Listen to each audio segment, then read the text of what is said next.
옛날엔 30대 암이 없었어요. 3, 40년 전만 해도 동네에 암 환자만 한 명 나와도 소문이 돌았어요. 신기해서. 요즘 가보십시오. 아파트 한 동이 있으면 한 호수 건너서 한 집이 다 암 환자가 있어요. 어린 아이들을 키우는 엄마들은 정말 똑똑해야 됩니다. 애들한테 그런 습관을 어렸을 때 길러준다는 것은 부모로서 못할 짓을 하는 거예요. 안녕하십니까, 여러분의 암코치 김원장입니다. 안녕하세요, 알리다 대표 김선율입니다. 오늘 이 영상에서는 제가 원장님한테 궁금한 게 너무 많아요. 대한민국 국민 중에 0.5% 그 이상이죠. 암 환자 그만큼 많이 있다는 건데, 암 환자가 이것만큼은 몇 가지 하면 안 된다, 좀 말씀 주실 수 있나요? 이것은 명확한 통계치에 근거할 수가 없는 게 사람마다 다르고, 이걸 통계로 다른 분도 제가 못 봤어요. 제 임상 경험에 의존할 수밖에 없는데, 아무래도 첫 번째는 음식이 아닌가 싶어요. 특히 여성분은 정말 끊어야 되는 게 뭐냐면 커피숍입니다. 우리가 탄 음식은 벤조피렌이라는 1급 발암물질이 나오지 않습니까? 근데 벤조피렌은 주로 언제 나오냐면 그 단백질 태울 때 나와요. 콩도 단백질이고 아주 새까맣게 로스팅을 해서 그 물 내린 걸 먹는 거잖아요. 본질적으로 콩 태운 물을 우리가 내려서 먹는다. 두 번째는 그것만 드시는 게 아니고 가면 뭘 먹을까요? 그건 사실 설탕하고 밀가루 조합해서 만든 음식인데 그 둘 다 암의 먹잇감으로 작용한단 말이에요. 또 하나는 숯불구이, 숯에다가 먹으면 맛있잖아요. 그 맛에 취해서 한 번, 두 번 먹다 보면 자기도 모르게 중독 비슷하게 된단 말이에요. 수육으로 먹는 형태가 좋은데 대부분 숯불구이가 맛이 좋으니까 갈비든 돼지고기든 뭐든 태워 먹는단 말이에요. 그 태워 먹는 음식, 그런 것들이 좀 많이 작용하는 것 같고, 태워 먹는 음식, 암 환자들은 조심해야 된다, 끊어야 된다. 숯불, 이 불에 태운 건 안 좋다고 말씀을 하셨는데, 보통 캠핑이나 여행 가서 토치로 연어를 굽거나 소고기를 토치로 이렇게 하잖아요. 그것도 안 좋은 거예요? 안 좋은 거죠. 안 좋은 겁니다. 근데 그게 신기하게 맛이 좋아요.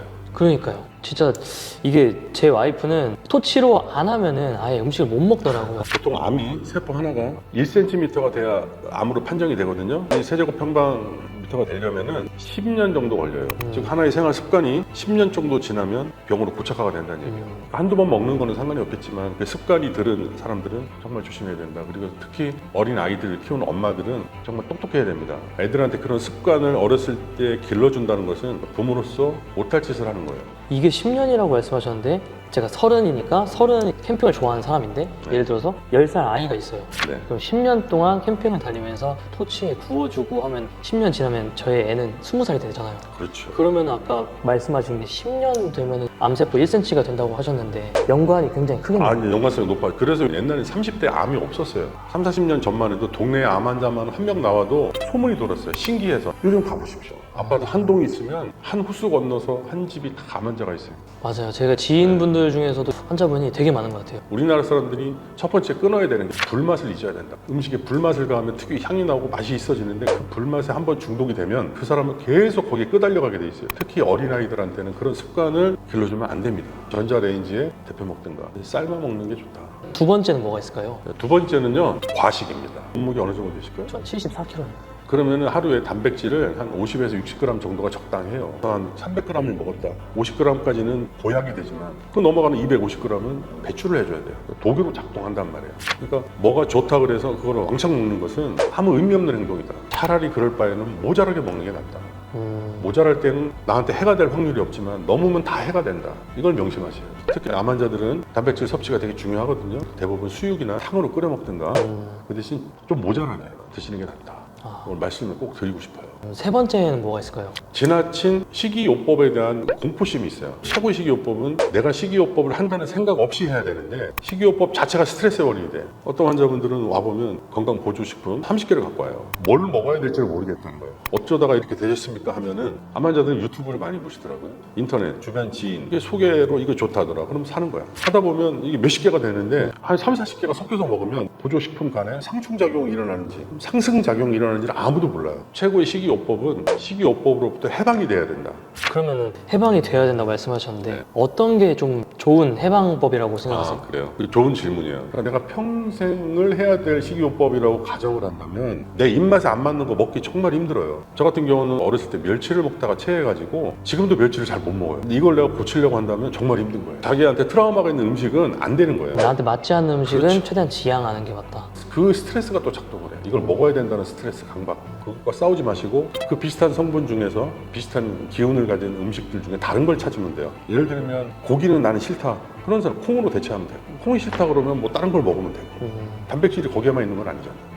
내 입맛에 맞는 것을 기준으로 삼는 것이 지속 가능한 식이요법이다. 그래서 그런 세 가지 요건들을 맞춰서 내 식단과 식이요법을 구성을 해야 된다. 식이요법 자체를 이식을 받으려고 하지 마세요.